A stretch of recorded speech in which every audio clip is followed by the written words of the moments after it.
ter público. Não ter o quê?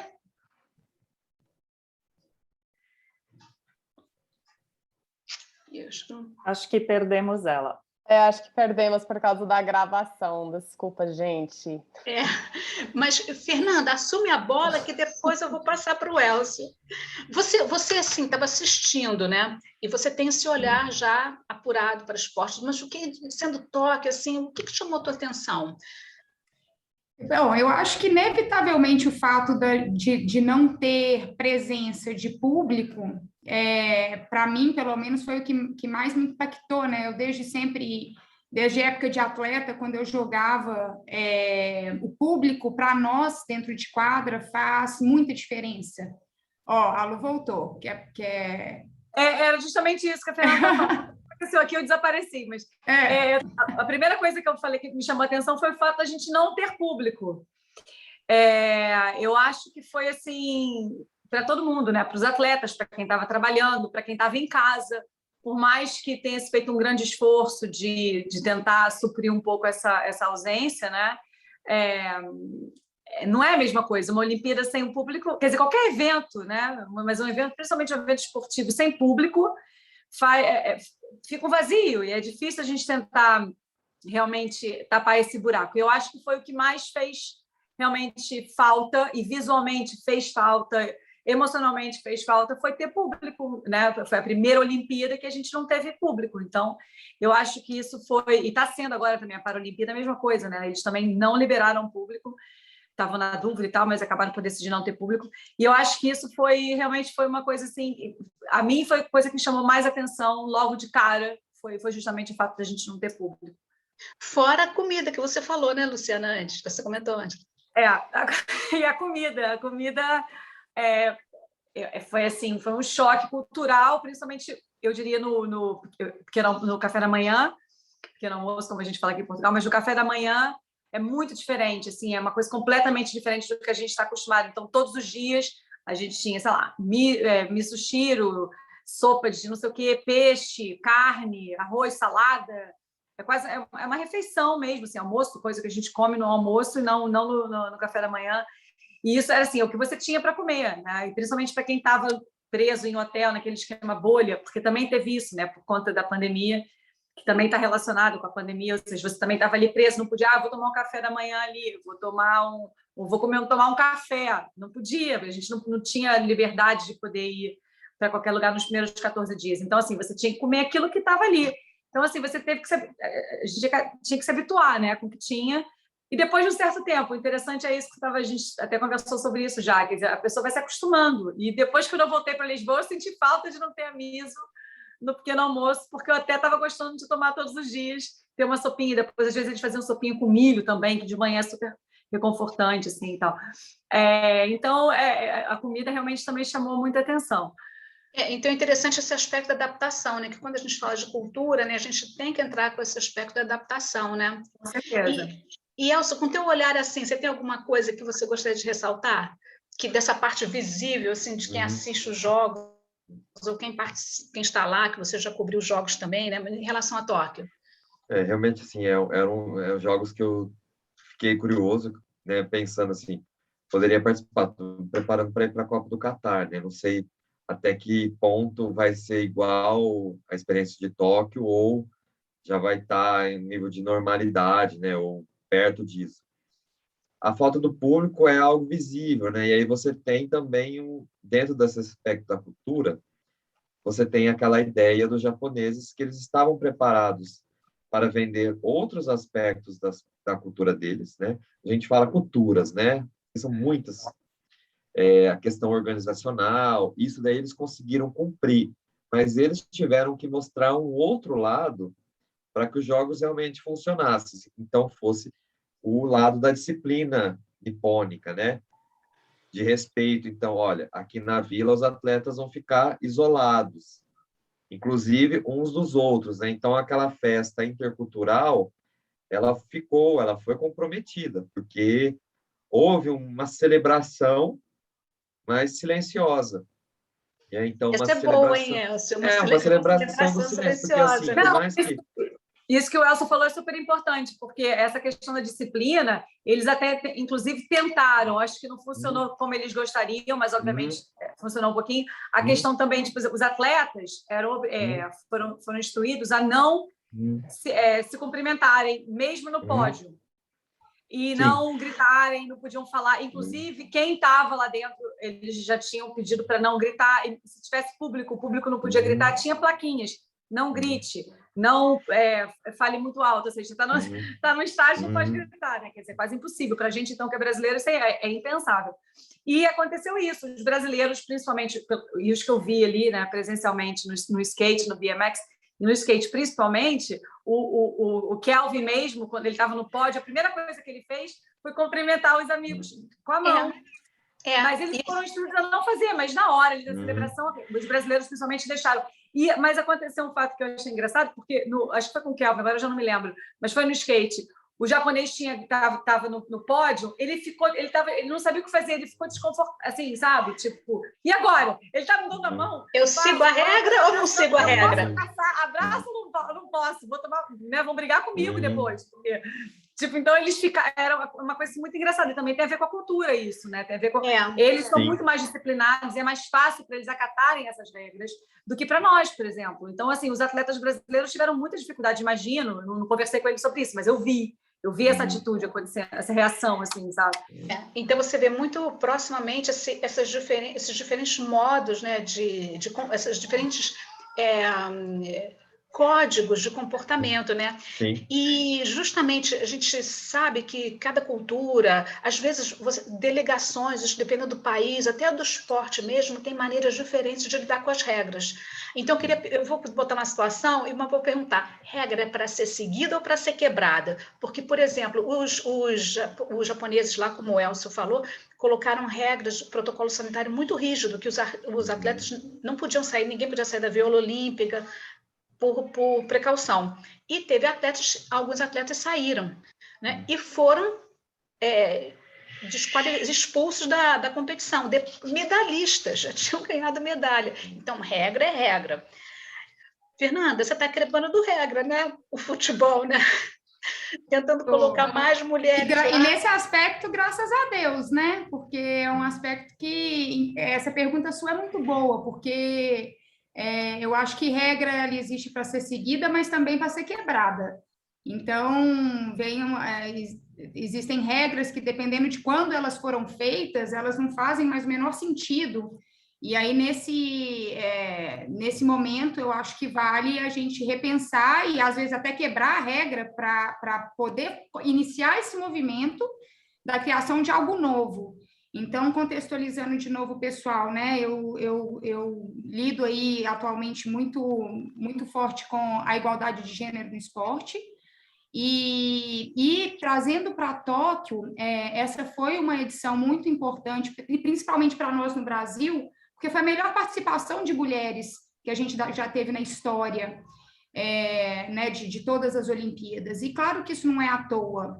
E aí, antes da gente começar o papo aqui, eu fiquei refletindo sobre como colocar isso dentro de um contexto intercultural, e para mim não tem exemplo melhor do que mencionar o Title IX, que, né, se as pessoas aí, talvez a maioria não conheça, é uma lei que, por exemplo, existe nos Estados Unidos desde 1970, em que o investimento nos esportes masculino e feminino, eles, por lei, têm que ser iguais, né? Então, essa lei aconteceu há 50 anos atrás e agora, 50 anos depois, a gente tem os Estados Unidos com 60% das mulheres ganhando medalhas na Olimpíada. E aí a gente traz isso para o nosso contexto brasileiro, em que o incentivo ao esporte feminino ainda é muito, muito pequeno.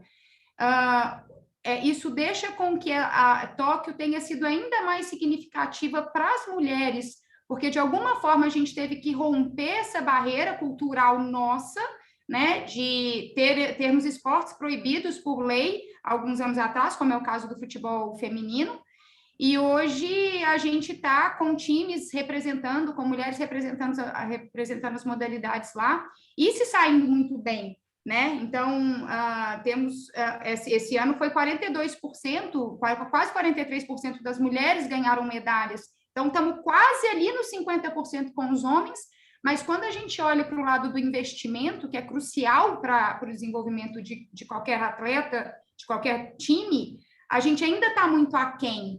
Então, uma reflexão que eu gostaria de colocar aqui para nós é, e se a gente tivesse, como existe hoje nos Estados Unidos, uma lei como o Title IX, que obriga o investimento a ser igual para ambos os gêneros, e aonde a gente estaria, né? Porque se a gente já está tão bem e tão próximo a eles em questão de resultado, sem nem se compara a questão de investimento, aonde estaríamos, né? E aí eu espero que a gente comece a já mudar culturalmente isso aqui dentro do nosso país, tomando outras culturas como referência, para que daqui a 10, 20 anos a gente esteja vendo um cenário diferente Então, eu vou fazer um pedido. Coloca o nome dessa lei aí no chat. Tá. Para a gente lembrar dela. E tem muita coisa para perguntar. Eu estou tentando me disciplinar aqui, sabe? E eu queria perguntar, fazer 2 perguntas engatilhadas já e passar para a Luciana e para o Elcio, porque relacionado ao esporte, ao futebol feminino, eu fiquei muito encantada de ver a Marta, né? Eu sou fã da Marta, nossa maior jogadora de futebol, maior, entre homens e mulheres, ela tem mais títulos no mundo todo, tá certo, Fernanda? Sim. Então, mais títulos, né? E a Marta jogou com chuteira preta. Você viu isso, Luciana? Ela jogou com uma chuteira preta, sem logo, porque ela não conseguiu um patrocínio à altura dela, como é dado aos homens. Então, ela criou lá a forma dela simbólica, né? De mostrar isso com símbolo, ela que botou o símbolo da igualdade dos gêneros, né? Então, isso é uma coisa muito interessante, né? E também tem o símbolo e também tem a pergunta da Fernanda, onde é que a gente estaria se tivesse a igualdade, né? Como é que foi ver isso lá, essa questão Também a gente teve maior número de mulheres e maior número de refugiados. Lembrando que a primeira delegação de refugiados foi na Rio 2016. Foi aqui, inaugurou isso aqui no Rio de Janeiro, né? Dos atletas aqui, e se eu não me engano foram 10 atletas, e em Tóquio mais que dobrou o número, acho que foram 29 atletas, né? E foi até comentado que eles mereciam quase que um aro a mais na bandeira olímpica, né? Tá? Então, Luciana... eu acho que foi um marco. Assim, depois me fala desse símbolo da chuteira, tá? Eu acho que foi um marco, assim, a questão dos refugiados e das mulheres, né? E não só, e foi, por exemplo, no skate, foi o pódio mais jovem da história dos Jogos Olímpicos. Isso é mais um aspecto daquela coisa visível, né? As meninas, e eram meninas, eram mulheres, não são mulheres, são meninas, né? 13, 14. Foi o pódio mais jovem da história e foi um pódio feminino. Então, assim, eu acho que também teve isso, assim, acho como outro marco, né? Que essa Olimpíada tem vários marcos, assim, bem históricos, até por ter sido na pandemia, mais um marco histórico, mas esse fato eu acho que foi importante. E depois de tantos anos, eu, por exemplo, que venho no mundo dos esportes radicais, esportes de ação, né, já há mais de 20 anos, ter visto isso, assim, finalmente o skate ter entrado nos Jogos Olímpicos, finalmente o BMX Freestyle ter entrado nos Jogos Olímpicos, trouxe muitos jovens. Também, né? E trouxe o surf, o sport climbing acabou por trazer mais jovens também, um público mais jovem para os Jogos Olímpicos, e o fato de ver as mulheres, né, também participando pela primeira vez no skate, mais um fato histórico de ter sido o pódio mais jovem. Eu acho que acaba por nos mostrar aqui que temos uma caminhada ainda longa e tal, mas também uma caminhada bem brilhante, assim, eu acho, porque o futuro está, né, nos parece um pouco, pelo menos agora, um pouquinho mais iluminado, vamos dizer assim. Eu vou montar a pergunta para o Elcio. Então, Elcio, olha só, porque, na verdade, esse tema, para mim, é assim, quando a cada 4 anos, o mundo monta o palco olímpico, né? Num país diferente. E a gente para em alguns momentos, ou muitos momentos, para assistir isso. E, para mim, essas transformações culturais, comportamentais que a gente vê acontecendo às vezes espontaneamente, como a gente vai falar um pouquinho mais ainda, elas são assim um espelho, um reflexo do que acontece na sociedade também, né? Então, isso que a Luciana falou, de ver se aqui a Fernanda também falou, esse pódio, essas mulheres participando, os refugiados participando, com diferentes regras acontecendo, isso é o que acontece na nossa vida, né? Então, começando aí pela chuteira da Marta e esse panorama assim que vai expandindo de possibilidades de comportamento, como é que você vê isso?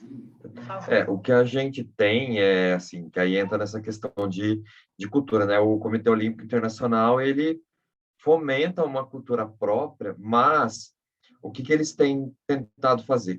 A cada edição, eles tentam dialogar cada vez mais com essa sociedade heterogênica que nós temos, né?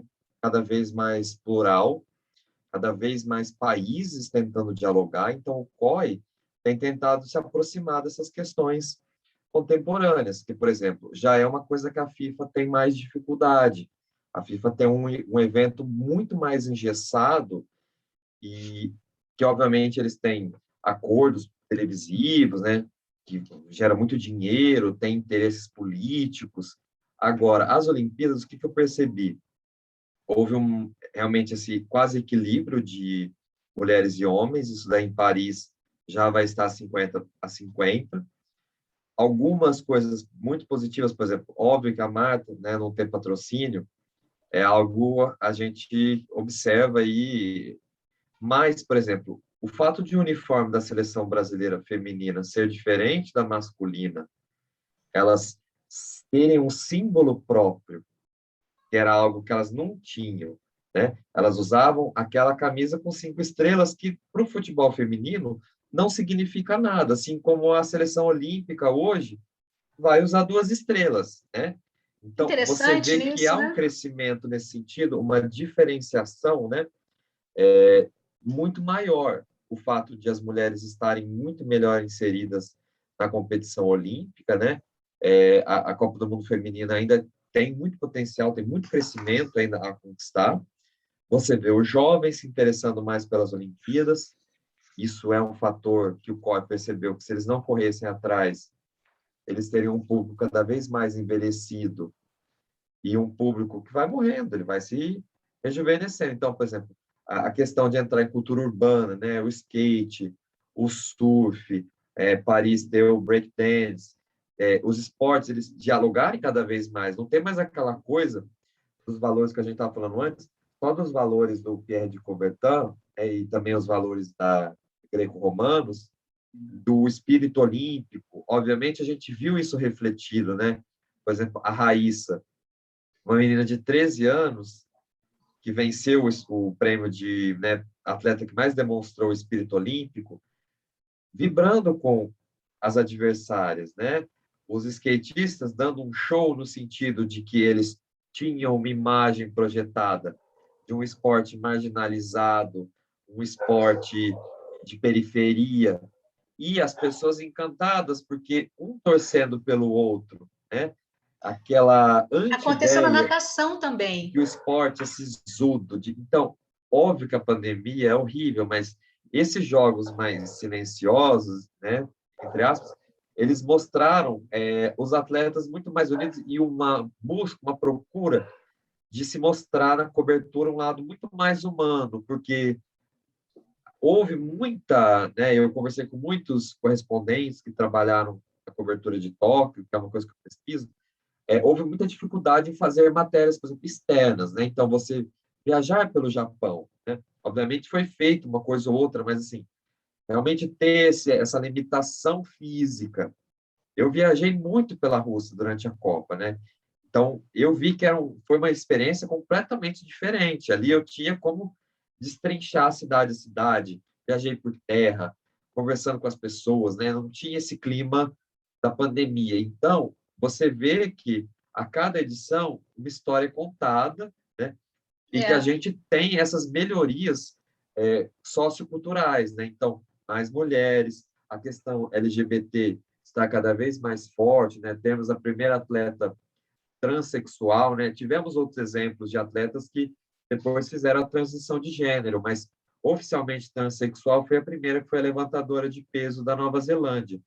E a questão dos jovens, né? Porque o esporte, ele se rejuvenesce e a gente precisa dialogar. Então, nós temos um mundo com mais de 80 milhões de refugiados. Essas pessoas precisam ter voz, né? O esporte é uma voz possível. Elas foram representadas. Eu vou pegar essa voz... para Luciana. Desculpa, só para complementar o que o Elcio disse, e que tem tudo a ver com né, o assunto principal das Olimpíadas, como um palco, no fundo,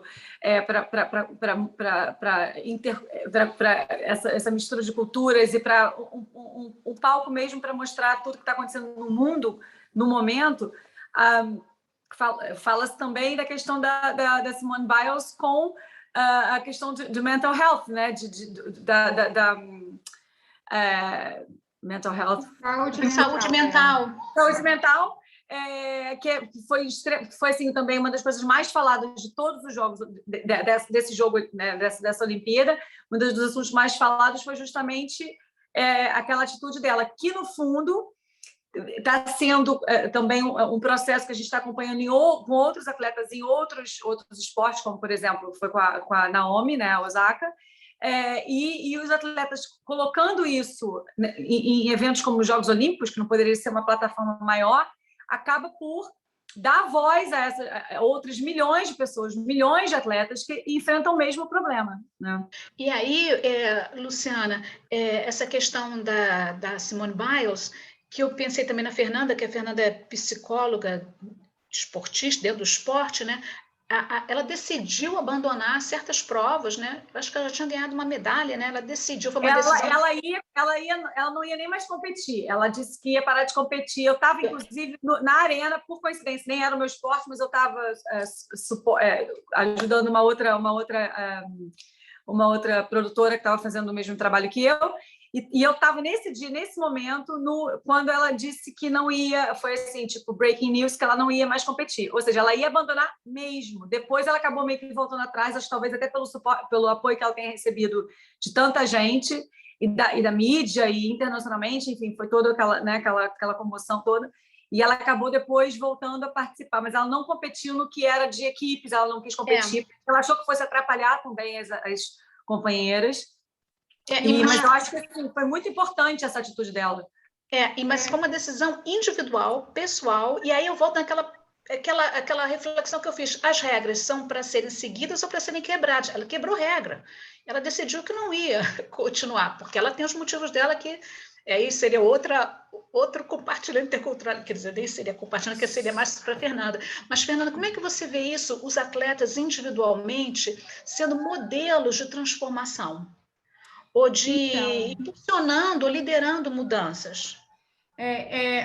Antes de entrar nessa pergunta, eu queria só fazer um adendo no que a Lu estava falando, né? Que a gente está discutindo aqui agora sobre esse comportamento da Simone, porque a pressão psicológica no atleta, ela sempre existiu, isso não é novidade. Acontece que, né, a gente está falando sobre as Olimpíadas de Tóquio, que é a mais tecnológica, né, da história, também toma-se uma proporção gigantesca essa pressão no atleta. Então, sei lá, 50 anos atrás, existia aquela pressão de ter que ganhar, né, sempre tem isso, representando o país e tal. Só que hoje você pega uma Simone Biles, ela tem milhões de seguidores no Instagram, e isso, eu acho que a tecnologia hoje em dia faz ficar um pouco palpável no sentido de você ter uma noção na sua cabeça de quantas pessoas realmente estão te vendo, quantas pessoas você vai decepcionar, ou quantas pessoas você está carregando no ombro ali, porque a rede social, né, a tecnologia, ela te dá essa noção instantaneamente hoje em dia. Então, faz a pergunta de novo, Dê, por favor, porque agora eu até me perdi aqui. Eu vou me permitir fazer outra pergunta. Eu não vou repetir a pergunta. Comecei a ficar nervosa pela Simone Biles aqui, eu já estou ficando nervosa. Mas eu tenho outra pergunta, então, que pode ser para você. Então esquece a outra, faz porque, essa próxima. Olha, o Elcio falou muito bem, e que engraçado que a gente vai costurando assim as perspectivas. O Elcio falou muito bem que o Comitê Olímpico Internacional, né, ele vai tentando se rejuvenescer, né, se for nas palavras dele, e vai se flexibilizando, que é uma palavra-chave quando a gente fala de cultura. A gente já falou com a Luciana no iniciozinho. Primeira pergunta, adaptação, flexibilização, seguir ou quebrar regras, né? Essa acomodação que a gente faz, né? E o COI, ele permitiu, se eu não estou enganada, ele permitiu, foi a primeira vez, permitiu que os atletas individualmente se posicionassem nas suas redes quanto a questões de vacina, de gênero, questões políticas, assim. E você está tocando nessa questão, né? E a Luciana é especialista em tecnologia, né? Então, como é que vocês veem? Porque sabendo a influência, interessante que antes não podia, era a regra, atleta não podia, zipa, né? E agora o atleta tem essa presença, essa voz, essa conexão, né? Denise, eu sou zero especialista em tecnologia, atenção.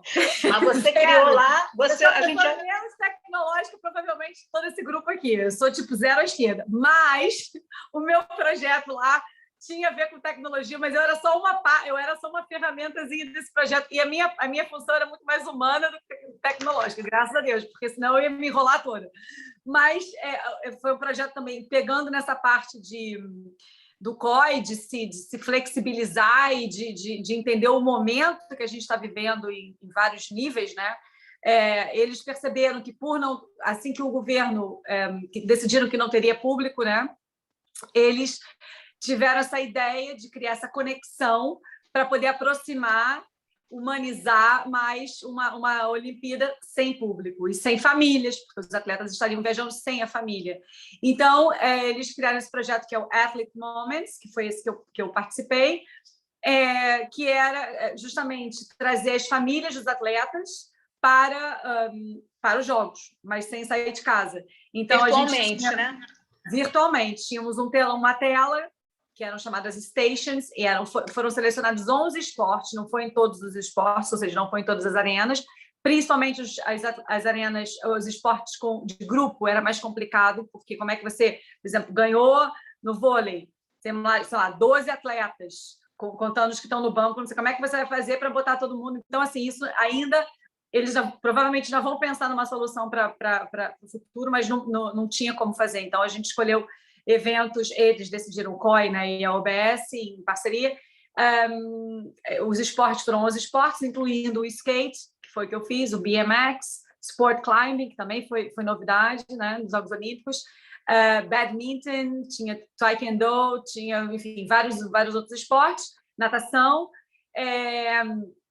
e os atletas, assim que terminavam a sua prestação, né, tipo, a sua performance, tinham a possibilidade de falar com a sua família e ouvir, serem ouvidos, e após o pódio também, que eles ganharam medalha, vinham com a medalha, mostrar e tal.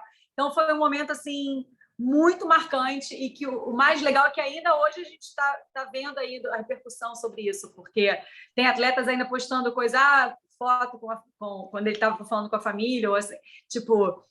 foi o momento mais marcante da Olimpíada, foi ter mostrado minha medalha para o meu filho, meu bebê que estava em casa, enfim. A gente continua ouvindo ainda e vendo posts de atletas no Instagram falando sobre isso. Então, assim, e eu estava lá e presenciei, né, assim, de perto, foi muito emocionante, mesmo de lágrimas, assim, nem sei quantas vezes eu chorei, porque foram momentos muito, muito marcantes. O atleta sair correndo e falar com a sua família. Isso era antes de ir para a Mix Zone. No instante, né? No instante. Para quem sabe o que é a Mix Zone, né? Onde estão toda a imprensa internacional que está ali para falar com os atletas.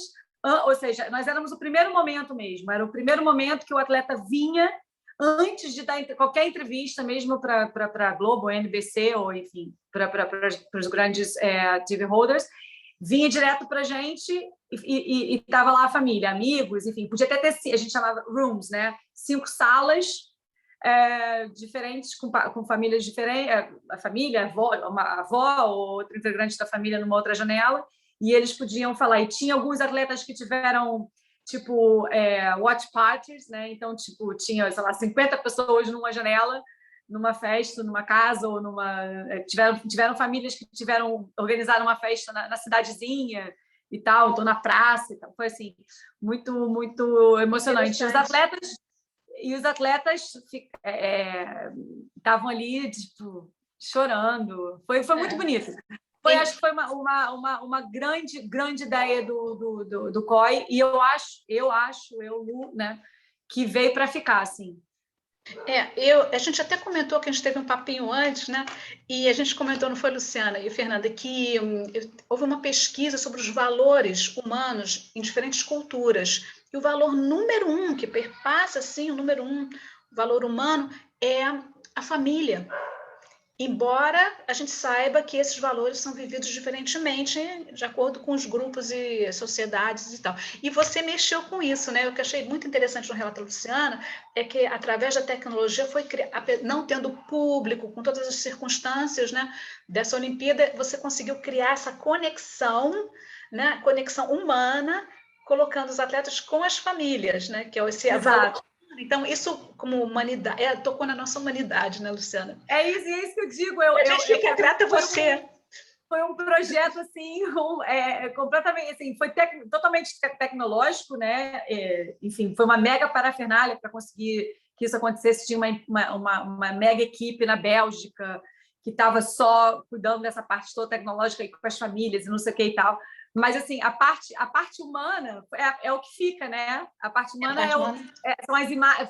são as imagens que foram para as TVs do mundo inteiro, porque muitos desses momentos foram captados pela OBS, e foi a OBS que faz a transmissão oficial. Fala para a gente aqui, a OBS, que eu falei antes. A OBS pensa que é a organização, que é a Orquestra Sinfônica. A OBS é a Olympic Broadcast Service, que portanto, eles é que fazem a imagem oficial que vai para todas as TVs que compraram direitos para passar.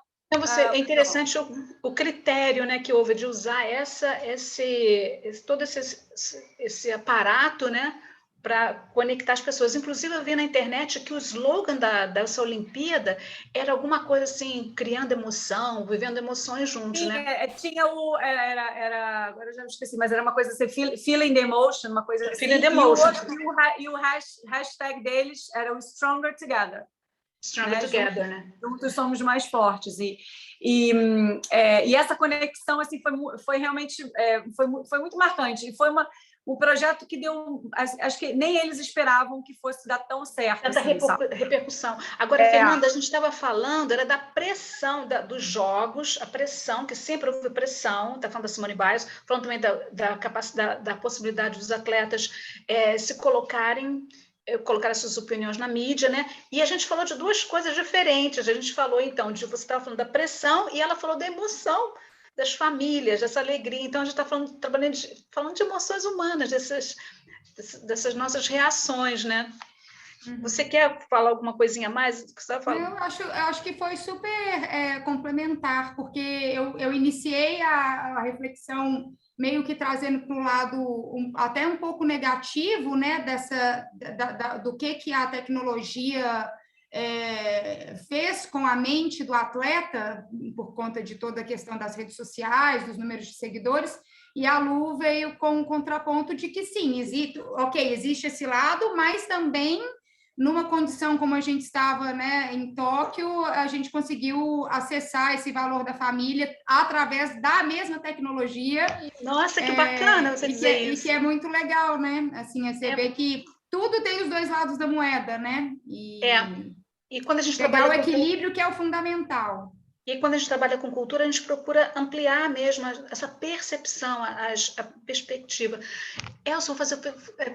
A gente tem ainda 10 minutinhos, vou começar. Tem um assunto aqui que, se der tempo, eu falo, mas o mais importante, eu queria comentar com você, que você comentasse com a gente, na verdade, a questão dos atletas russos, né? E como que foi a acomodação, a flexibilização, a adaptação para que esses atletas pudessem participar das Olimpíadas? E vocês, como especialista em símbolo, na questão da bandeira, a questão do hino, que a gente comentou um pouquinho antes, que foi tão interessante, né? Como é que você colocar isso para a gente, por favor? Claro. E aí, só uma dentro da questão do uso de mídias sociais pelos atletas, né?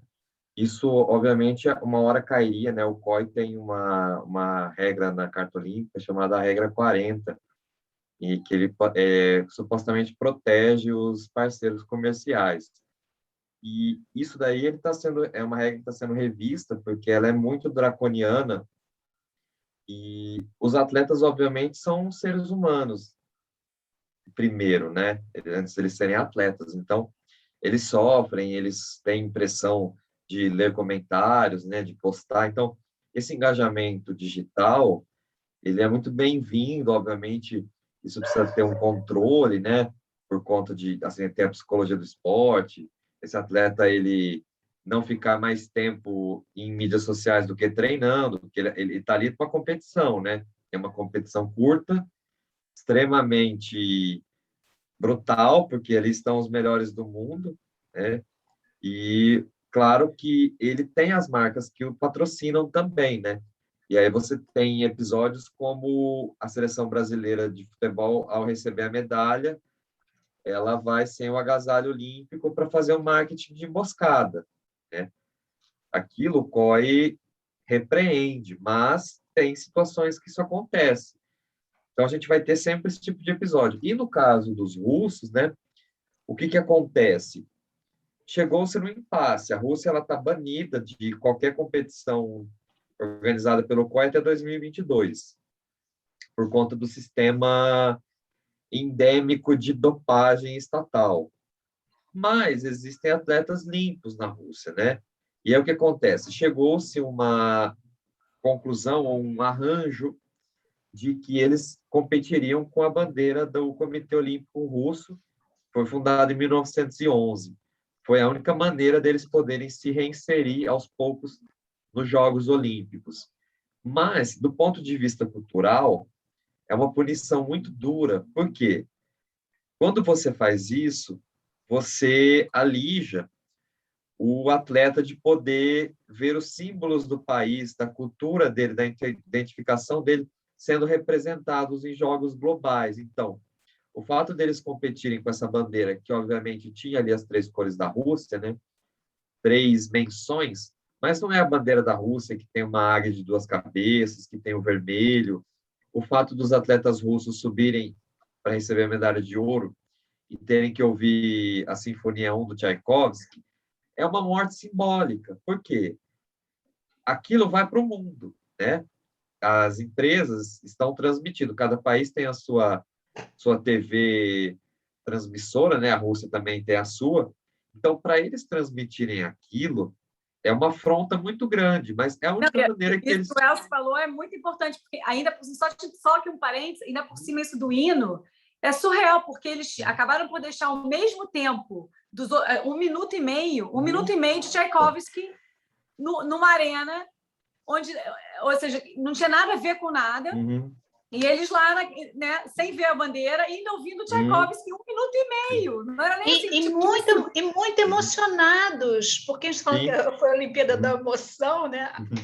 Onde havia menos emoção, você percebia a emoção deles, né? Então você dava para perceber assim a falta, o que eles estavam sentindo em relação a esses símbolos. Mas continua, Elcio, desculpa interromper. E se você for pensar, por exemplo, alguns atletas, isso daí vai ser uma chaga que eles vão carregar por muito tempo. Alguns atletas da natação se lamentando no sentido assim, é uma pena que a gente não possa competir em jogos limpos, né? Porque deve ter causado muito espanto. Muita gente me perguntou, mas a Rússia não era nem para estar nas Olimpíadas, o que aconteceu, né? Então, os atletas da Rússia, eles já vão naturalmente competir debaixo dessa desconfiança. Será que eles estão completamente limpos? Ou, né? Eu faço essa pergunta, né? Até fica para o pessoal que está assistindo. Será que se a Tanzânia tivesse sido banida por um tempo dos Jogos Olímpicos, eles teriam a força de serem reconduzidos pelo comitê? A Rússia, ela só foi reconduzida porque é um país altamente poderoso, tem um lobby gigantesco por trás, e é um país de muita tradição geopolítica. Então, fatalmente, teve que chegar num acordo ali. Agora... Muitos atletas, atletas, né? E com muitos Sim. atletas e com um histórico muito pesado de Jogos Olímpicos. Exato. E eles Então a são gente muito... vê aquilo que eu falei no início, como a cultura, essa mochilinha, né, que vem lá do Sim, passado, né? Umas são exato, mais pesadas, outras são mais exato. breves, né? E ao Elcio, deixa eu mesmo engatar uma tempo, pergunta para você, só para você claro, pegar aí, que aí, hum, para engatar nessa tua resposta. Desculpa, certo. porque Não, imagino. eu acho que é uma pergunta chave para a gente, né? E é que a gente existe o sucesso sem adaptação? A gente pode ter Não. sucesso sem adaptação? Não, a gente está sempre... o caso deles mesmo, por exemplo, os russos são muito orgulhosos da tradição deles, né? Então, por exemplo, eles vieram ao Rio com 1/3 da delegação olímpica e, mesmo assim, ficaram em 4º lugar. E isso foi altamente alardeado dentro da Rússia, no sentido, olha o que nós fizemos, mesmo com 2/3 a menos da nossa delegação. Imagina se a gente tivesse completo, que lugar nós conquistaríamos. Então, obviamente, a gente está sempre em processo adaptativo e esses grandes produtores de esporte, né, o esporte como negócio e como ferramenta geopolítica, eles estão sempre buscando novas adaptações, porque tem muitos desafios, né? Hoje você sediar uma Copa do Mundo, uma Olimpíada, que é um evento muito caro, muito oneroso para os países que se candidatam a receber. Então, a gente tem o caso de Copa do Mundo agora 2026, que vai ser feito em 3 países. Os 3 Olha a países, né? flexibilização, né? Por que acontece isso? Porque a conta, uma hora, ela não fecha mais. Ela fica muito... Interessante. Então, talvez as Olimpíadas, daqui a um tempo, ainda não tem essa, né, pelo menos até 2032, quando Brisbane receber, ainda não tem essa sinalização, mas talvez, de ser o caso de 2 cidades no mesmo país dividirem os jogos, né? Você tem a questão de jogos cada vez mais verdes, né? Paris, 95% da Então, estrutura está pronta. essa foi você falou em Jogos Verdes, a Olimpíada de Tóquio foi a mais sustentável de todos Sim, os né? tempos. E Paris vai ser ainda mais. Paris já está com 95%, são estruturas que já existem na cidade. Então, isso daí também é um reflexo de que essas novas cidades, sedes ou países sedes, elas vão ter cada vez mais projetos em que os custos sejam menores, né? Que eles aproveitem estruturas já prontas e não como foi feito, por exemplo, no Brasil, arenas totalmente sem nexo, sem justificativa. Você tem uma arena para 80 mil pessoas quase em Manaus, sendo que é uma cidade que não tem futebol na elite. Então, Elcio, você falou de várias coisas interessantes que a gente vê que a gente está falando de esporte, de cultura através do esporte, mas você falou dos aspectos, como todos interligados, da geopolítica, da economia, né? Agora da questão também da sustentabilidade, né? Tem muita coisa incluída. Eu quero fazer só um comentário, a gente e pedir para vocês fazendo um comentário final, o que ficou para vocês dessa conversa, que a gente vai passar para as perguntas.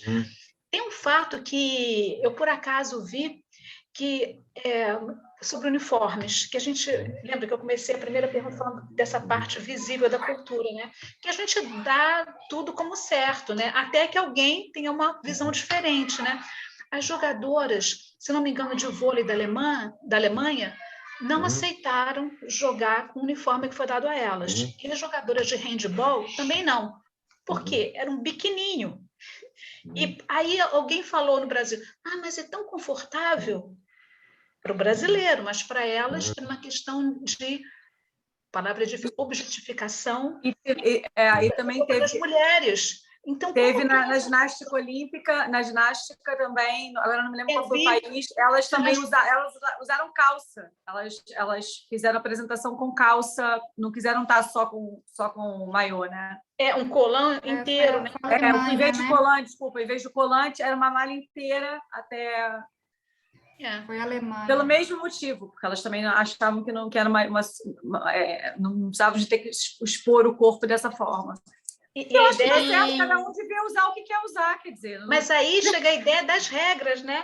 Quem faz as regras, né? É interessante essa questão e como as mulheres, as pessoas estão se colocando, se posicionando. Acho ótimo, e principalmente por ser nas Olimpíadas, porque não há melhor palco para isso, para colocar a voz lá, para falar, sabe? Para dar seu recado. Eu acho que esses jogos foi já um iniciozinho, porque a gente não viu isso acontecer em outros jogos, né? Acho que foi um jogo, assim, uma Olimpíada que teve mais em vários pontos. Foi a Simone Biles com a questão da saúde mental, foi a questão das mulheres dizendo, olha, eu não quero eu não tenho que vestir com esse biquininho, por que eu tenho que estar de biquininho? Não quero mostrar minha bunda, entendeu? E elas podem ter esse direito. Então, assim, eu acho que foram vários momentos, assim, ainda um pouco tímidos, mas eu acho que é uma sementinha para o futuro. Olha, eu ia mencionar o que a Ana Carolina falou alguma coisa no chat, que era o que eu ia mencionar, sobre a burca das muçulmanas, que começou, né, em 2016, a elas poderem usar, e na época também foi super comentado, que vai ao encontro de agora a questão da roupa da ginástica e tudo, as meninas optarem pela calça. E uma coisa que eu achei interessante quando eu ouvi falar sobre elas usarem a calça é que antigamente, não sabia disso, mas usar a calça era proibido pelos juízes homens.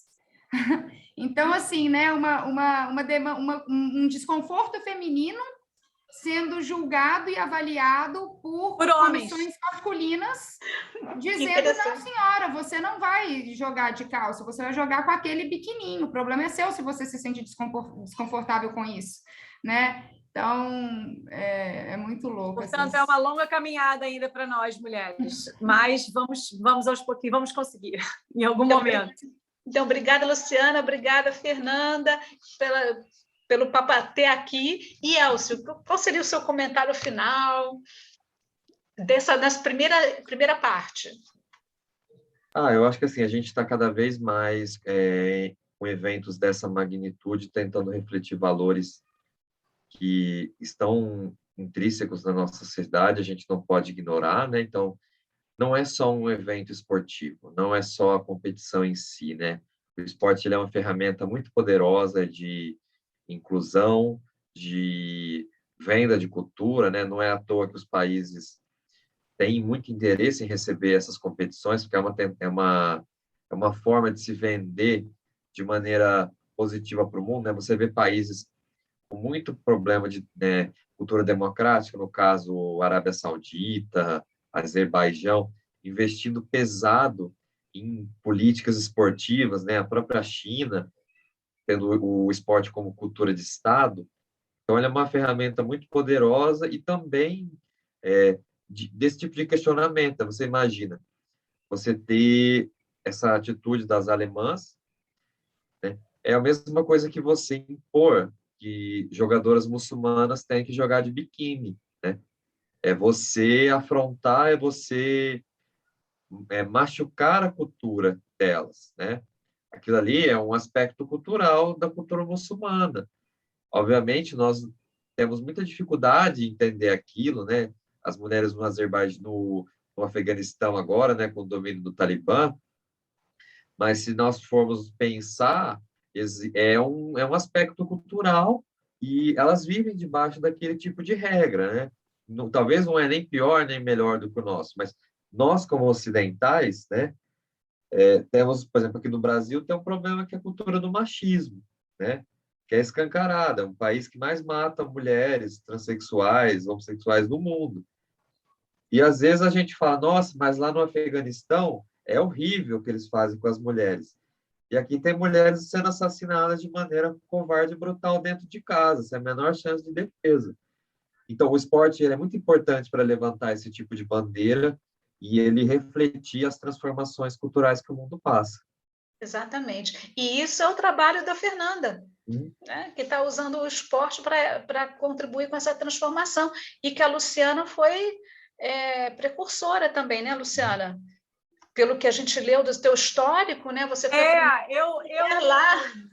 eu adoro até quando as pessoas falam isso, porque eu, às vezes eu esqueço, assim, né? Para mim foi uma coisa tão natural no meu processo no meu percurso profissional, né, na minha carreira, desde que eu comecei, mas toda vez que eu comento, a gente tem, enfim, ou eu dou entrevistas, alguma coisa que surge esse assunto, eu lembro, né, desse quase pioneirismo, vamos dizer assim, e eu fico feliz por ter, de alguma forma, é o que eu sempre digo, podido contribuir um pouquinho nesse sentido, através do esporte, aí que está também, no fundo, através do esporte, porque eu escolhi ser jornalista esportiva, né? Me formei em jornalismo e sempre quis trabalhar com esporte, não só dentro do jornalismo esportivo, que já era uma coisa difícil você ter mulheres, né, no jornalismo esportivo, e quando eu comecei no Sport TV, que foi meu primeiro emprego, foi o início do Sport TV também na altura, e eles me deram essa chance de crescer lá, e logo depois eu fui para a ESPN, onde durante 10 anos eu fiquei como a única narradora mulher, o que mostra o quanto ainda é, mas naquela altura mais ainda, uma indústria completamente dominada por homens, e também por ter ido muito para os esportes radicais, que também sempre foi muito mais dominado por homens. Então, assim, ver hoje as meninas, a Raíssa, nos Jogos Olímpicos, para mim foi maravilhoso, né? Foi muito. E olhar para trás e pensar que eu, nesses 20 anos, realmente, de alguma forma, contribuir para que outras meninas hoje têm muito mais mulheres dentro do jornalismo esportivo, né? Na TV, ou na rádio, enfim, em todo lado. Tem muito mais mulheres praticando esportes radicais. Então, assim, para mim é muito gratificante olhar para trás assim, para esse percurso e ver que, de alguma forma, né, eu plantei ali uma sementinha, que eu abri algumas portas que eu pude contribuir. Portanto, que é o que a Fernanda também está fazendo já dentro do esporte, através de uma outra forma, né, desse outro lado, mas também contribuindo para isso. Então, Fernanda, eu vou só interromper você só um pouquinho, e você também está sem o som de qualquer forma. É porque nós estamos agora, são 6h10, e eu sei que tem perguntas aqui, vocês vão continuar falando, mas com a participação dos convidados também que estão com a gente, tá? Então, vamos lá. Adriane, você quer me ajudar com as perguntas aí? Pode ser. Temos essa aqui do Guilherme. Gui, você quer abrir seu microfone e falar essa última pergunta de você em voz alta para a gente? Pode ser. Bom, obrigado pela conversa. Eu fiquei pensando na experiência das Olimpíadas, quando eu imagino uma competição com atletas do mundo todo e atletas de modalidades, de esportes, de culturas diferentes, né? Então, tem alguns esportes onde enganar ainda é bonito, né? Faz parte do jogo. Quer dizer, alguns faz parte da regra, né? E alguns não.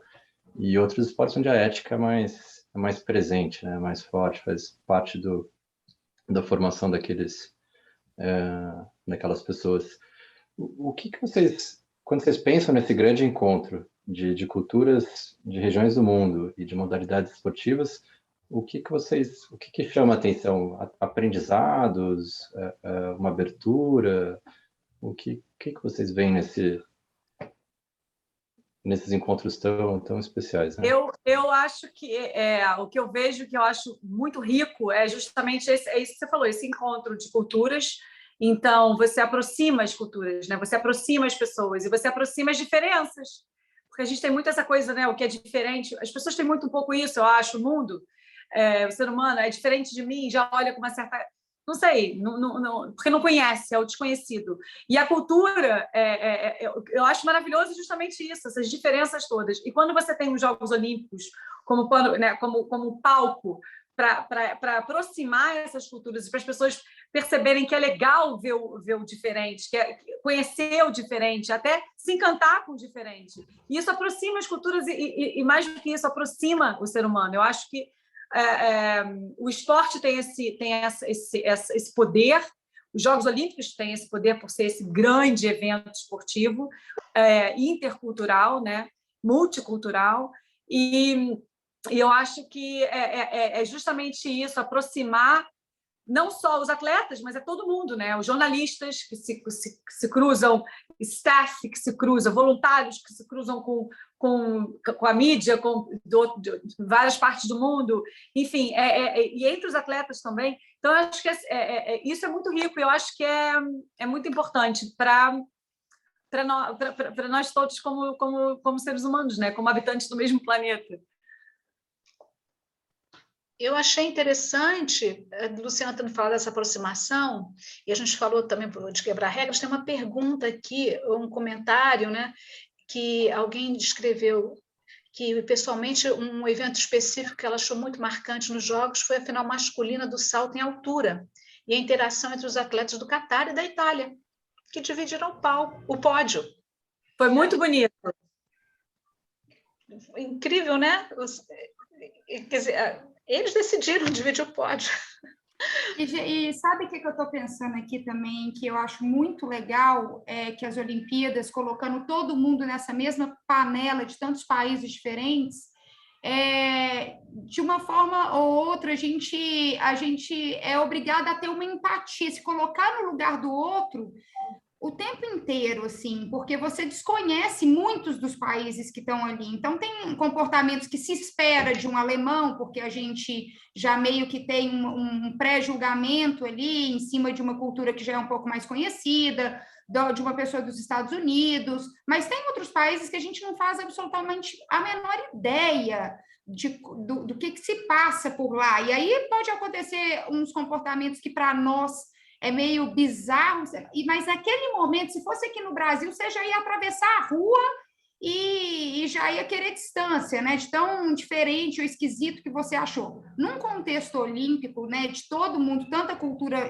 junto e misturado, parece que naturalmente a gente já fica mais empático com a estranheza alheia, né? Não sei se eu estou me fazendo entender, mas eu acho... Eu super concordo, eu acho que a gente está muito mais aberto, o mundo está mais aberto, está todo mundo mais aberto para aceitar essas diferenças. É isso, quando o Guilherme fez essa pergunta, eu acho que é justamente essa riqueza que os Jogos Olímpicos ainda por cima trazem, porque as pessoas estão mais abertas, acabam por aceitar, por ter essa empatia, acabam vendo as diferenças como uma coisa positiva e não negativa. Exato. As culturas, né, que são diferentes, acabam por se aproximar, são tão distantes, mas se aproximam. A gente percebe que às vezes não são tão distantes quanto a gente achava que era. As pessoas são mais parecidas com a gente do que a gente achava. Enfim, os japoneses, no fundo, nem são tão diferentes assim dos brasileiros, sabe? Então, acho que isso é muito, muito, muito rico. Uhum. E, bom, quem está mais familiarizado aí com o chat? Quem tem alguma outra pergunta? Acho que é uma oportunidade também para quem gostaria de abrir o microfone e comentar assim, mais espontâneas sobre suas observações ou alguma coisa que perceberam durante as Olimpíadas também, alguma observação intercultural, fica na vontade, gente. Gente, um pode encontro de perguntar o que compartilhar. quiser. Se quiser me perguntar o que eu comi lá em Tóquio, também pode perguntar. Nos dias que eu fiquei presa no hotel, podem perguntar também, fiquem à vontade. O Sven tem um comentário sobre investimentos, né? Investimentos? Eu estou vendo aqui, né? Se bem que muitos esportes não têm investimento. Não, isso foi. Boa noite, obrigado. Foi quando a Fernanda falou dos investimentos, né? Dessa lei que eu não conhecia nos Estados Unidos. Obrigado pela aula. No Brasil, né? Fora futebol e vôlei já não tem muito investimento. Foi só isso que eu falei. Mas o que eu talvez ia comentar era também algumas coisas tristes que aconteceram, né? Que vocês não trouxeram e talvez não é tão bom falar, mas um lutador não queria lutar com uma certa nacionalidade, coisas que aconteceram em alguns pódios e tal. Então, Luciana tem muita esperança, mas a gente vê que mesmo lá, a gente não entende, né? Mas existem essas diferenças que essas às vezes barreiras, são, né? Isso vem. né? Que são tristemente manifestadas, né? Então... Com certeza. E é por isso que eu sempre digo, ainda temos muito, né, caminho, mas acho que através do esporte a gente vai sempre conseguindo, nem que seja assim, trabalho de formiguinha, mas o esporte tem esse poder, assim, eu acredito muito nisso, que mesmo que, obviamente, que vamos ainda enfrentar muitas situações como essa que o Sven falou, e terão outras no futuro, né? Mas acaba por ser um veículo, uma ferramenta, vamos dizer assim, para ajudar. Sem querer ser poliana aqui, mas sendo poliana para um mundo melhor. Assim. Eu acredito no esporte como ferramenta para isso. Eu realmente acredito. Para igualdade, para tudo, sabe? Teve até, já vou terminar, a Helena está com a mão levantada, mas teve até um um comentário lá do Galvão Bueno na abertura, né, criticando um pouco o histórico dos japoneses, esse trabalho com a China, não sei, dessas mágoas do passado, ao contrário da Alemanha, não sei o quê, e a embaixada japonesa, então, agradecendo a cobertura, mas também pedindo para que a Globo, endireitando um pouco a história, também achei interessante em termos geopolíticos, né? Então, isso eu não estava sabendo, não. o Galvão Bueno disse, tipo, né, nós recebemos até uma orientação da embaixada e agradecemos os elogios e pedimos desculpas. Então, também achei interessante e bonito ao mesmo tempo. Helena? Oi, eu queria falar que eu gostei bastante, eu achei bem interessante, e eu acho que fez eu refletir bastante sobre algo que eu pensei nessas Olimpíadas, que foi que eu senti que ali os atletas pareciam muito mais humanos em todos os assuntos que foram conversados, seja da Simone, seja a proximidade dos skatistas, e aí eu acho que foi bem resumido nessa conversa, então eu achei bem legal poder colocar em palavras porque eu sentia que eles pareciam tão mais humanos, foi por toda essa política, esses projetos por trás, de fazer as pessoas se sentirem mais próximas, né? Acho que apesar do distanciamento da pandemia ser algo complicado, fez a gente pensar em novas formas de trazer sensações semelhantes e isso acabou incluindo até outros aspectos que não eram considerados antes. Com certeza.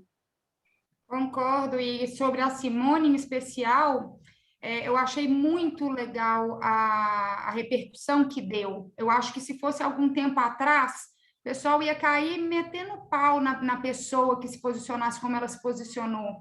Ia dizer que ela era fresca, que ela não aguenta pressão. Eu não sei se vocês lembram quando o Diego Hipólito, eu não vou lembrar exatamente em qual competição foi, que ele foi fazer o movimento dele mais conhecido, ele caiu literalmente de bunda, assim.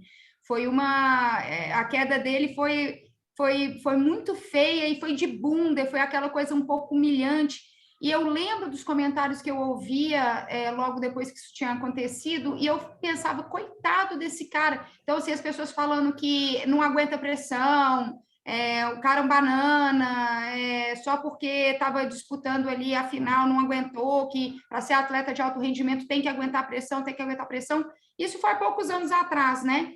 Para nessas Olimpíadas a Simone ter se posicionado como ela se posicionou, e o mundo como um todo dá o suporte, mas aí também vem uma coisa que eu achei que aí eu tiro o chapéu para a delegação dos Estados Unidos, a primeira a apoiar foram eles, né?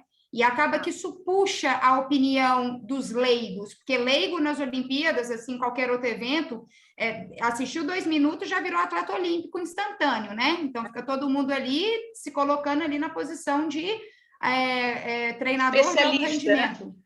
Exato. Mas isso que você falou, Fernanda, foi fundamental.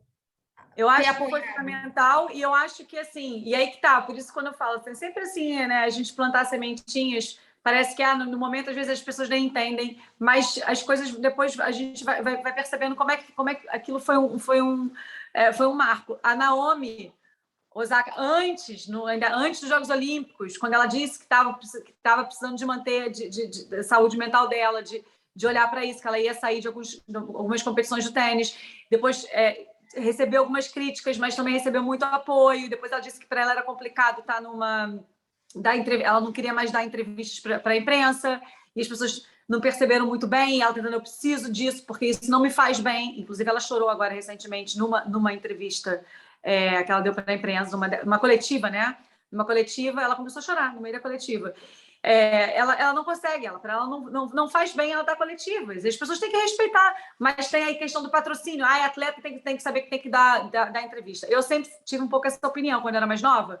Eu falava assim, mas faz parte, ele é atleta, ele tem que dar entrevista. Sim, mas ele também é ser humano, e ele também tem problemas mentais, ele também não está bem, não está bem da cabeça, precisa de um tempo para ele, por que não respeitar? Ou seja, tem a ver com uma questão também de empatia e da gente perceber que isso faz parte também. né? E por que não compreendermos isso e olharmos para esse lado e sermos mais humanos também, do lado de cá, de quem é a imprensa, de quem é a mídia, de quem...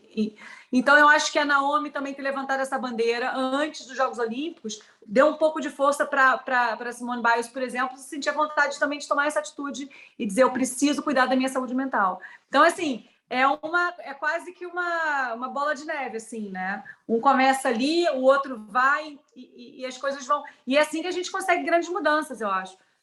Interessante que na área de tecnologia eles falam que tem que break things, né? Quebrar as coisas, criar mudanças, né? E aqui as mudanças que estão sendo criadas são as mudanças em reconhecimento da humanidade, né? Da questão humana, né? Ana Carolina e depois Solange, vocês têm qual é a pergunta aí? Acho que o contrário, Solange primeiro, por favor, Solange.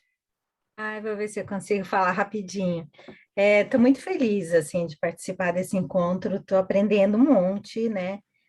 Vocês levantaram aspectos das Olimpíadas que eu realmente não tinha me atentado, fiquei feliz mesmo, assim, de ver esses aspectos positivos que a Fernanda trouxe, enfim, todos trouxeram, e dá até vontade de assistir de novo, prestando atenção nesses pontos, né? As coisas que eu perdi, né?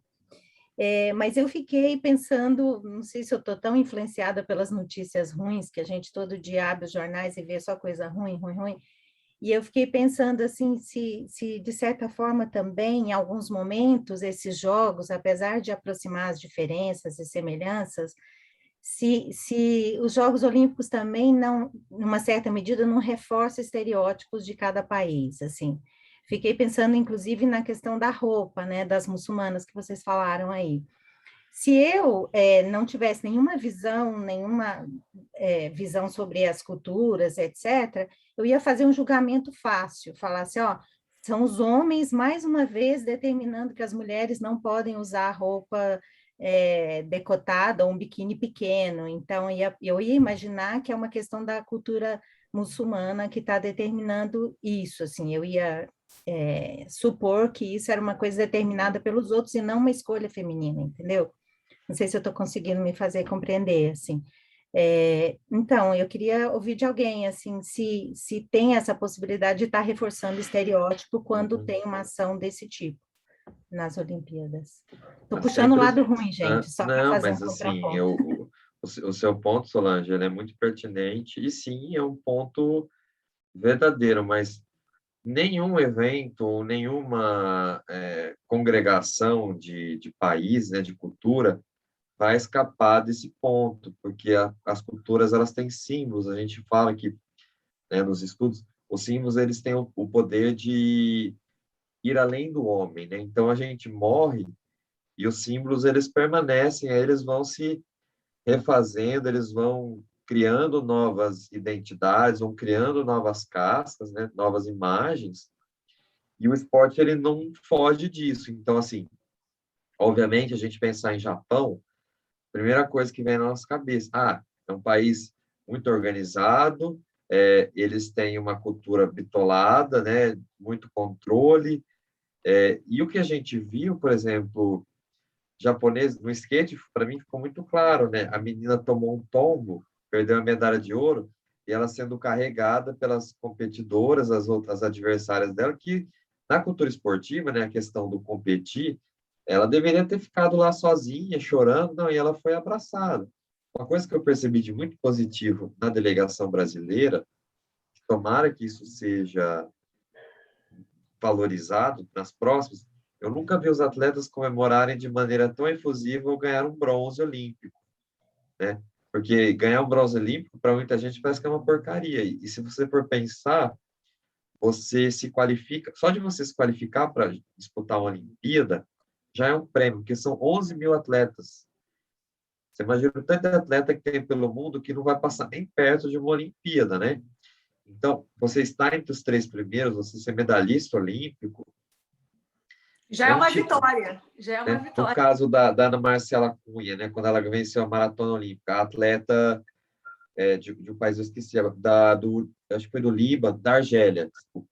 Ela chegou em último na maratona. E as pessoas aplaudindo o esforço dela. Por quê? A medalha dela não é física. A medalha dela é a vivência que ela vai levar de ter ido nos Jogos Olímpicos e ter completado uma prova que talvez nunca mais ela vá ter condições de participar. Então, óbvio que tem um reforço de estereótipo. A gente for pensar, os americanos, eles são mega competitivos, eles não gostam de ninguém. E aí a gente se surpreende com o fato deles terem abraçado a Simone Biles, de não terem crucificado. Eles poderiam ter feito isso. Não, mas é a nossa melhor ginasta. Como ela não vai competir? Que absurdo é esse? E a gente está vendo questões sendo colocadas na mesa, né? E que a gente não pode fugir. Atletas têm problemas mentais, eles sofrem pressão, eles sofrem para entregar performance e desempenho. Por isso que é muito difícil um atleta voltar a ser campeão olímpico de 4 em 4 anos. Você vê casos raríssimos que o atleta consegue performar da mesma maneira de uma edição de jogos para outra. Porque surgem novos atletas, a competição aumenta, o corpo envelhece. Então, é muito saudável você lidar com essas pressões de maneira transparente, né? Saudável, e, obviamente, você saber que o mundo é muito complexo. Então, mesmo que haja esse reforço de estereótipos, de símbolos, a gente cada vez mais vai ver o mundo sendo integrado. Então, essas barreiras, mesmo que por uma festa de 17 dias, elas se borram. Você vê o mundo, mas, ao mesmo tempo, você vê uma comunidade imaginada. Como o mundo seria bom se a gente se comportasse como nos Jogos Olímpicos, né? A gente pudesse ir além das nossas diferenças ou das nossas limitações, né? A cultura também, ao mesmo tempo que ela amplia, ela limita as nossas percepções de mundo, o nosso comportamento com o outro, né? A gente pensa de um jeito, o camarada aqui do país vizinho pensa de outro jeito completamente diferente, mas a gente precisa aprender a conviver. Elcio, foi muito boa a sua colocação, e agora a gente tem E aí eu já faço a nossa atividade de encerramento. Muda de lugar. Obrigada, Denise. Adorei as reflexões hoje, adorei o que todo mundo trouxe, e eu fiquei refletindo muito sobre alguma coisa que foi dito, né, que tem sido um debate, foi um debate do nosso último grupo de estudos da CIETAR sobre a relação entre interculturalidade, diversidade, equidade e inclusão, né? E com todas essas reflexões, para mim veio à tona de como, assim, diversidade é algo que sempre fez parte das Olimpíadas, né? Pensando em multiculturas e culturas lá, enquanto inclusão é uma questão que tem sido mais recente, né? Não é só colocar todas essas pessoas juntas, mas como é que tu derruba barreiras para tornar um espaço inclusivo e que está intencionalmente trazendo mais mulheres, pessoas trans, pessoas negras. E o que eu vejo é que o caminho que a gente ainda tem para fazer é esse da equidade, né? De se certificar que as estruturas estão no lugar para garantir isso, né? Não só no nível do discurso e isso. E uma outra reflexão bem rápida que eu senti que isso veio à tona um pouco para o pessoal, os interculturalistas que conhecem o modelo de desenvolvimento e sensibilidade intercultural, né? Eu vejo em muitas coisas que a gente falou, parece ainda um pouco minimização, que não é ruim, né? Porque pensando num evento global e cultural, de um pouco esse discurso de minimizar diferenças, que a gente está num espaço que é neutro, que está todo mundo aqui como atleta, mas de como não é tão simples assim, né? Que tem várias outras questões que vêm à tona e de como a gente tem que entender as diferenças, celebrar e criar essas pontes, né? De que há maneiras para fazer isso. E isso dito, eu vou compartilhar para fechar um Mente com a avaliação. Eu vou jogar aqui o link direto no chat, mas vou compartilhar na tela também. Vocês podem abrir em outro navegador ou no navegador do smartphone. E se você, a Vanessa, quiserem já ir falando as palavras enquanto a gente vê o que está aparecendo aqui de encerramento. Eu gostaria de agradecer a todo mundo. Foi uma ideia dessa nossa conversa de hoje que surgiu entre nós na CIETAR e que nós quisemos compartilhar com vocês. E eu fiquei muito feliz da gente ter essa conversa e com 3 convidados tão especiais, né? Que com certeza vão continuar no radar da CIETAR, né? E eu queria, então, propor para vocês que a gente se encontre mais uma vez com o mesmo tema depois de Paris. Com certeza, podem contar comigo. Obrigada uma vez pelo convite. Porque Dessa diferente vez dos eu pretendo ir atletas. para Paris, então vou ter coisas mais palpáveis para contar casos, não vou deixar só na mão da Luz, casos de quem viveu Ainda bem, diretamente. ainda bem. E a gente Você se vê vai lá, comer né, Fernanda? croissant com a Luciana lá, em vez de comer, você vai comer croissant com a Luciana, né? Ai, vamos comer Vou super bem. preferir, mas Tomás, não, eu vou preferir e sem croissant. pandemia. Sem pandemia, pelo amor de Deus.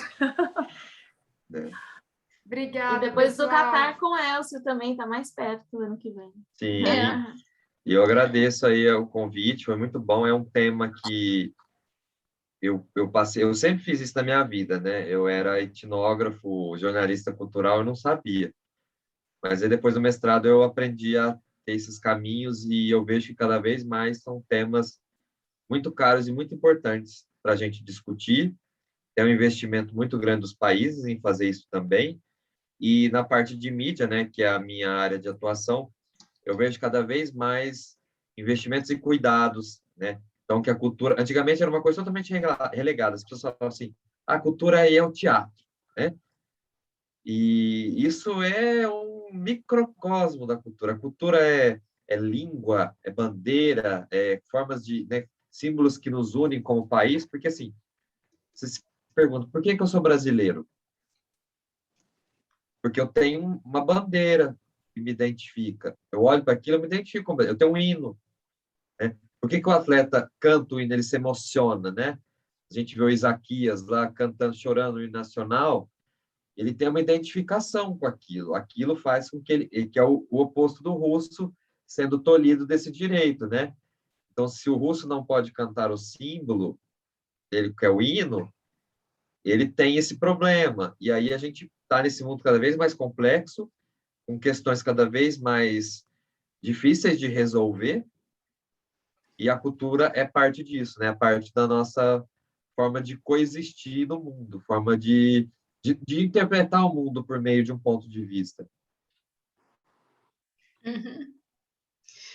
Vanessa, você gostaria de fechar, então, o nosso evento? Eu quero agradecer, né? Vocês sabem que eu estou muito feliz de ter participado, né? Mais uma vez, obrigada. Queria agradecer a todos vocês por terem me convidado, agradecer a todos que participaram.